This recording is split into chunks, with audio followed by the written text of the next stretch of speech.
Hello student, स्वागत है आप सबका हमारे YouTube channel let's study with education पे। तो आज हम लोग हिंदी का ही समानार्थी शब्द का सेकंड पार्ट लेके आए हैं। तो आज हम उससे रिलेटेड कल ही वाला पार्ट है ये, और उसी से रिलेटेड कुछ आगे का प्रश्न है। आज हम इन प्रश्नों की श्रृंखलाओं को देखते हैं। तो आज के सारे प्रश्न एक एक करके देखते हैं। तो आज का हमारा पहला प्रश्न है, पयोधी, सॉरी यहाँ पे पूरा सेंटेंस नहीं लिखा है, पयोधी का समानार्थी शब्द, यहाँ पे का लिख दीजिएगा, ठीक। तो पयोधी का आपको बताना है समानार्थी शब्द क्या होगा। ऑप्शन ए है दुग्ध, ऑप्शन 2 है दूध का, ऑप्शन 3 है वारिका और ऑप्शन 4 है समुद्र का। तो आपको बताना है पयोधी किसका समानार्थी शब्द है। अच्छा, समानार्थी का मतलब जानते हैं आप लोग? समानार्थी का मतलब होता है जो उसी के समान अर्थ वाला हो और वो उस शब्द का अर्थ रख लेता हो, तो उसी को हम समानार्थी कहते हैं, ठीक। पयोधी का जो समानार्थी शब्द होगा वो होगा ऑप्शन नंबर 4 करेक्ट हो जाएगा, समुद्र, ठीक है। और दुग्ध और ये दूध, ये दोनों जो है वो तत्सम और तद्भव शब्द हैं, ठीक। नेक्स्ट की तरफ चलते हैं। नेक्स्ट क्या कह रहा है, क्वेश्चन नंबर 2 की बात कर रहे हैं। क्वेश्चन नंबर 2 आज का है, बोध शब्द का समानार्थी शब्द कौन सा है। तो आपको यहाँ पे बताना है बोध का समानार्थी शब्द कौन सा है, ठीक। तो ऑप्शन है यहाँ पे, ऑप्शन ए शांति, ऑप्शन 2 विस्मृति, ऑप्शन 3 बोझ और ऑप्शन 4 अनुभूति। तो बताइए, बोध, जब किसी चीज़ का हमें ज्ञान हो जाता है तो उसी को ना कहते हैं बोध, ठीक। तो यहाँ पे क्या होगा, विस्मृति मतलब हो जाता है भूलना से, ठीक, भूलना से, ठीक। और शांति शालीनता से हो गया कि एक तरीके से मन जो शालीन हो जाए, यानी कि शांत हो जाए, तो वहाँ से हो जाएगा।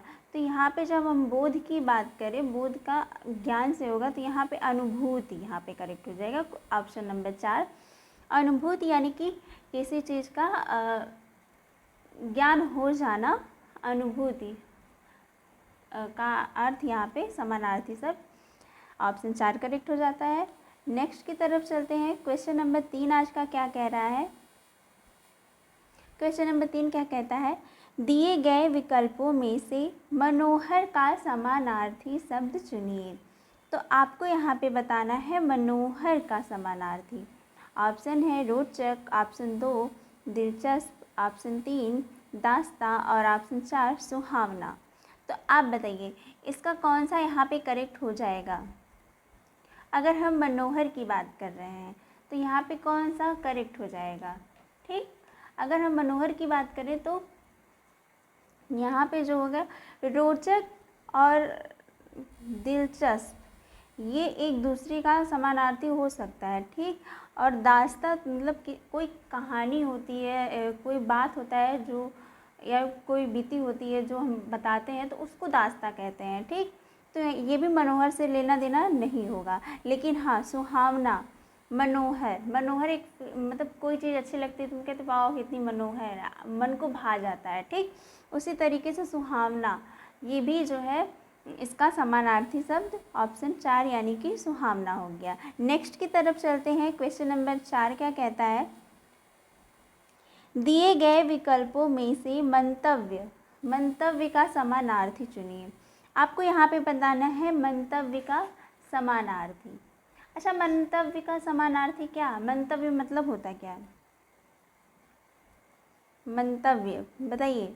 ऑप्शन ए है मतभेद, ऑप्शन 2 सम्मति और ऑप्शन 3 कुमति और ऑप्शन 4 सुमति। तो आप बताइए यहाँ पे क्या होगा, मंतव्य की बात करें तो मंतव्य यानी कि सलाह से हो गया, ठीक। कोई बात दी जा रही हो, सलाह दी जा रही हो, वहाँ पे अपना एक पक्ष रखा जाता है ना, या राय भी कह सकते हैं और विचार भी कह सकते हैं।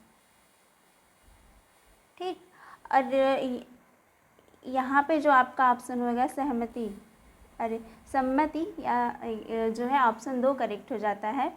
मतभेद की बात करें तो मतभेद जो है मतलब जहाँ पे आपकी विचारधारा ना मिलती हो तो वहाँ पे मतभेद। कुमति की बात करें तो कुमति यानी कि जो कुमति हो वो होता है जैसे दुराचारी हो गया, अधर्मी हो गया, तो ये यहाँ से हो सकता है। और इस सुमति का जिसका विचार शुद्ध हो, ठीक, वहाँ से ये होगा। लेकिन यहाँ पे मंतव्य दिया गया है, एक सलाह की बात हो रही है, तो यहाँ पे जो सम्मति से हो गया, तो ऑप्शन 2 यहाँ पे करेक्ट हो जाता है। नेक्स्ट की तरफ चलते हैं। क्वेश्चन नंबर 5 क्या कह रहा है?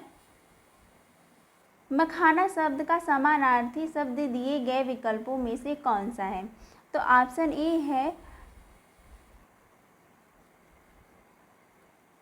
तल मखाना, और ऑप्शन 2 है सरगमी, ऑप्शन 3 है मिष्टानी, और ऑप्शन 4 है गुसल खाना। तो बताइए यहाँ पे कौन सा है मखाना का समानार्थी शब्द? जब मखाना की समानार्थी की बात करें तो मखाना का जो समानार्थी है वो है तल मखाना। ऑप्शन ए यहाँ पे करेक्ट हो जाता है। नेक्स्ट की तरफ चलते हैं। क्वेश्चन नंबर 6 क्या कह रहा है? ये थोड़ा लेंदी है, इसको हम छोटा सा करेंगे क्योंकि ये एक पेज में नहीं है, सेकेंड पेज में इसका पार्ट आ गया है। ठीक, नेक्स्ट की तरफ चलते हैं। क्वेश्चन नंबर 6 आज का क्या कह रहा है? मुकुल निम्नलिखित में से किन शब्द का समानार्थी शब्द है? तो आपको बताना है मुकुल का समानार्थी क्या होगा।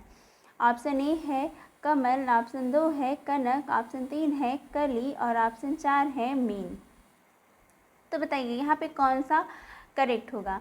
बात जब हम मुकुल की कर रहे हैं तो मुकुल जो है ये जो है कली को कहते हैं। ठीक, कली का समानार्थी शब्द है। ठीक, मीन जो है मछली से हो गया, मछली। ठीक, और कमल को हम जो है ये पुष्प है तो इसका पर्याय और भी सारी चीज़ें हैं। तो ऑप्शन यहाँ पे आपका जो करेक्ट हो जाता है वो ऑप्शन 3 करेक्ट हो जाता है, कली से। ठीक, नेक्स्ट की तरफ चलते हैं। क्वेश्चन नंबर 7 की तरफ चलते हैं। क्वेश्चन नंबर आज 7 का क्या कह रहा है? इनमें से कौन सा शब्द योगदान शब्द का समानार्थी नहीं है?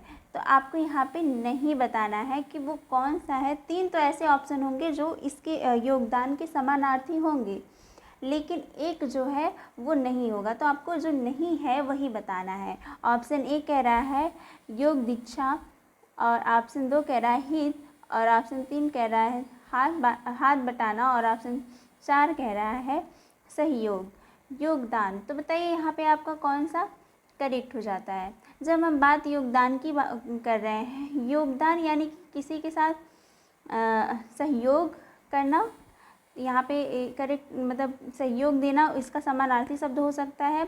और हाथ बटाना भी योगदान का समानार्थी होगा, और योग दीक्षा ये भी जो है इसका समानार्थी होगा। लेकिन हित की बात जो कर रहे हैं तो ये इसका मतलब अलग ही हो जाता है।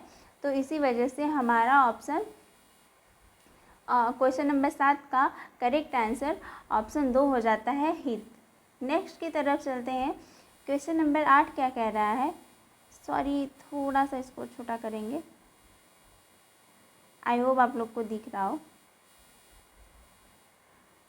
तो क्वेश्चन नंबर 8 कह रहा है विचित्र के 3 समानार्थी शब्द दिए गए हैं, एक शब्द समानार्थी नहीं है, उस शब्द का चयन करें जो समानार्थी नहीं है। तो आपको बताना है जो विचित्र है इसका 3 ऑप्शन ऐसा है जो विचित्र का समानार्थी शब्द तो है, पर एक ऐसा है जो नहीं है। आपको वही बताना है कि वो कौन सा शब्द है जो नहीं है। तो ऑप्शन ए है विलक्षण, ऑप्शन 2 अनूठा, ऑप्शन 3 रहस्यमय, और ऑप्शन 4 मित्र। मित्र नहीं होगा ये, मुझे लगता है यहाँ पे गलत मिसप्रिंट हो गया, ये हो गया भित्र। ठीक, यहाँ पे आप मित्र को काट दीजिएगा, ये ऑप्शन 4 यहाँ पे हो गया। ठीक, अब बताइए अब कौन सा यहाँ पे होगा। जब हम विचित्र की बात करें तो विचित्र विलक्षण से भी होता है, अनूठा का भी ये समानार्थी शब्द है, और भित्र का भी समानार्थी शब्द है। रहस्यमय ये अलग ही अर्थ दे रहा है, तो ऑप्शन 3 हमारा करेक्ट हो जाएगा। ऑप्शन 3 जो है यहाँ पे करेक्ट आंसर है। बाकी ये तीनों के तीनों विचित्र के समानार्थी शब्द हैं। नेक्स्ट की तरफ चलते हैं। क्वेश्चन नंबर 9 क्या कह रहा है। विप्र शब्द का समानार्थी है, तो आपको बताना है विप्र शब्द का समानार्थी है। तो ऑप्शन ए है सहचर्य, ऑप्शन 2 है याचक, और ऑप्शन 3 है ब्राह्मण, और ऑप्शन 4 है विधाता। तो आप बताइए यहाँ पे कौन सा करेक्ट होगा। विप्र की बात करें तो विप्र का समानार्थी जो है वो हो जाता है आपका ब्रह्मा। ब्रह्मा का समानार्थी शब्द विप्र होगा। विधाता जो है यहाँ पे भगवान से लिया जाएगा, और देवताओं में ब्रह्मा जो है ये अलग देवता आते हैं ना, हालांकि सारे भगवान तो एक ही हैं, और यहाँ विधाता से अगर होगा तो ये कर्म से हो जाएगा मान लीजिए। ठीक, सहचर्य और याचक ये दोनों नहीं होंगे। नेक्स्ट की तरफ चलते हैं। क्वेश्चन नंबर 10 की बात करें तो क्वेश्चन नंबर 10वां क्या कह रहा है। वृषभानुजा किस शब्द का समानार्थी है। तो वृषभानुजा किसका समानार्थी है आपको बताना है। ऑप्शन ए है जानकी, ऑप्शन 2 है पार्वती, और ऑप्शन 3 है राधा, और ऑप्शन 4 है सीता। तो बताइए किसका जो है वृषभानुजा किसके लिए कहा जा सकता है। बताइए इसमें से कौन सा करेक्ट होगा। अगर हम वृषभानुजा की बात करें तो वृषभानुजा जो है हम राधा को कहते हैं, तो यहाँ पे जो है वृषभानुजा का समानार्थी शब्द जो होगा वो राधा से होगा। ठीक, और जानकी की बात करें और सीता ये दोनों की दोनों एक हैं। पार्वती की बात करें तो ये जो होंगी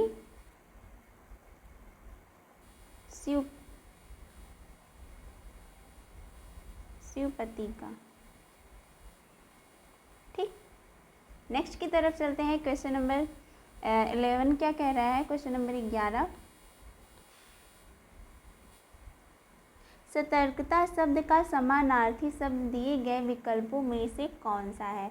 तो आपको बताना है जो सतर्कता शब्द है इसका समानार्थी शब्द कौन सा होगा। तो ऑप्शन ए है उचित, ऑप्शन 2 है समझदारी, और ऑप्शन 3 है मुस्तैदी, और ऑप्शन 4 है सार्थकता। तो बताइए यहाँ पे कौन सा करेक्ट होगा। अगर हम सार्थकता शब्द का समानार्थी शब्द की बात करें तो वो हो जाएगा सार्थक, तो वो हो जाएगा मुस्तैदी। मतलब जो हम कोई मान लीजिए कोई कार्य हो रहा है और वो कार्य हमारा जिस पर्पज़ से हो रहा है वो हो जाए, तो वहाँ पे हमारा जो उसके पक्ष में किया गया कार्य जो हमारा सफल हो जाता है तो उसी को हम सार्थक कहते हैं। ठीक, या उसी को मुस्तैदी कहते हैं। ठीक, समझदारी यहाँ से समझ के परिप्रेक्ष्य में लिया गया है। ठीक, नेक्स्ट की बात करें। क्वेश्चन नंबर 12, सौमित्र शब्द निम्न में से किसका समानार्थी है। तो आपको बताना है जो सौमित्र है ये किसका समानार्थी है। तो ऑप्शन ए है लक्ष्मण, ऑप्शन 2 है अर्जुन, और ऑप्शन 3 है राम, और ऑप्शन 4 है भीम। सौमित्र की बात करें तो सौमित्र यानी कि सुमित्रा जो है, यहाँ से सौमित्र की बात करें तो ये लक्ष्मण को कहा जाता है। ऑप्शन ए हमारा करेक्ट हो जाता है। ठीक, अर्जुन को हम धनंजय भी कहते हैं।